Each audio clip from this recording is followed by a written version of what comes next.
Bugun sizlar bilan narsalarimni unpacking qilamiz. Unpacking. Wow, menga o'zimga juda ham yoqdi. Mana birinchi manimizdan boshlaymiz, chunki nargisi juda ham qiziq. Xo'p, ochdik. Bu meni o'qishim uchun. Xo'p, birinchisi bunaqangi belgilab oladigan highlighter. Ikkinchisi bu o'qish uchun emas, bu mini sanit salfetkani kashf uchun so'ralgan ehtiyot shart oldim. Keyin Forming Essential English Words.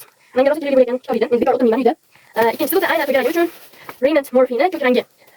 Sizlarga bitta narsa aytsam, kitoblarning ichida eng yaxshi kitob bu Murphy. Mana. Yaxshi. Men hazırlanib ketganman Murphy'ni. Hozir esa ko'pga keldim. Darajam unchalik katta emas. Endi esa so'zlarga asosiy narsaga keldik. Yaqinda emas. 2 kundan keyin tug'ilgan kunim. Happy birthday to me. Hisob qo'yamiz. Shuning uchun unga ham narsa oldim. Tadam.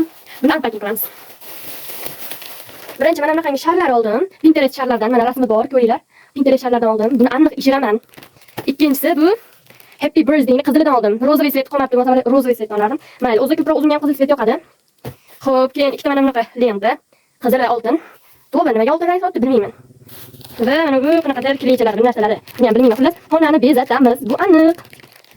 Agar tug'ilgan kunim uchun xonamni bezatishni xohlasangiz, albatta menga obuna bo'lib qo'yish esingizdan chiqmasin.